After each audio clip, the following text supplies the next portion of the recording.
കോടതിയിൽ നിന്ന് ജാമ്യം ലഭിച്ച നടൻ ഇടവേള ബാബു ജാമ്യ വ്യവസ്ഥയുടെ ഭാഗമായി പ്രത്യേക അന്വേഷണ സംഘത്തിൻ്റെ മുന്നിൽ ഹാജരായി. ഇപ്പോൾ അദ്ദേഹത്തെ ചോദ്യം ചെയ്യുന്നുവെന്നാണ് വാർത്ത വരുന്നത്. ജൂനിയർ ആർട്ടിസ്റ്റിൻ്റെ പരാതിയിലാണ് അന്വേഷണ സംഘത്തിൻ്റെ നടപടി. എസ് ശ്രീകാന്ത് കൊച്ചിയിൽ നിന്ന് വീണ്ടും ചേരുന്നു. പറയൂ ശ്രീകാന്ത്.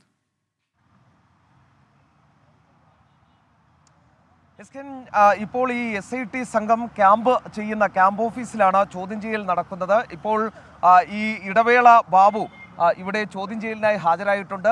നേരത്തെ ഈ പരാതിക്കാരി നൽകിയ മൊഴി അതിൻ്റെ അടിസ്ഥാനത്തിലാണ് ഇടവേള ബാബുവിൽ നിന്നും കാര്യങ്ങൾ ചോദിച്ചറിയുന്നത്. നേരത്തെ പ്രിൻസിപ്പൽ സെഷൻസ് കോടതിയിൽ നിന്നും ഇടവേള ബാബുവിന് മുൻകൂർ ജാമ്യം കിട്ടിയിരുന്നു. ഇടവേള ബാബുവിന് മുൻകൂർ ജാമ്യം കിട്ടിയതിൻ്റെ അടിസ്ഥാനത്തിലുള്ള ചോദ്യം ചെയ്യലാണ് നടക്കുക. ഇനി മറ്റൊരു കാര്യം, ഇതിൽ ഇന്ന് അറസ്റ്റ് രേഖപ്പെടുത്തി ജാമ്യ വ്യവസ്ഥകളുടെ ഭാഗമായി അറസ്റ്റ് രേഖപ്പെടുത്തി വിട്ടയക്കും. വൈദ്യപരിശോധന കൂടി ഉണ്ടാകും എന്നുള്ളതാണ് മനസ്സിലാക്കുന്നത്. സാധാരണ ഇത്തരം കേസുകളിൽ പൊട്ടൻസി ടെസ്റ്റ് നടത്താറുണ്ട്. ഇന്നലെ നടൻ മുകേഷിനും ഇത്തരത്തിൽ പൊട്ടൻസി ടെസ്റ്റ് നടത്തിയിരുന്നു. അതിൻ്റെ അടിസ്ഥാനത്തിലുള്ള നടപടികളായിരിക്കും നടക്കാൻ പോകുന്നത്. അല്പസമയത്തിനകം ഈ നടപടികൾ ഇവിടെ പൂർത്തിയാകും.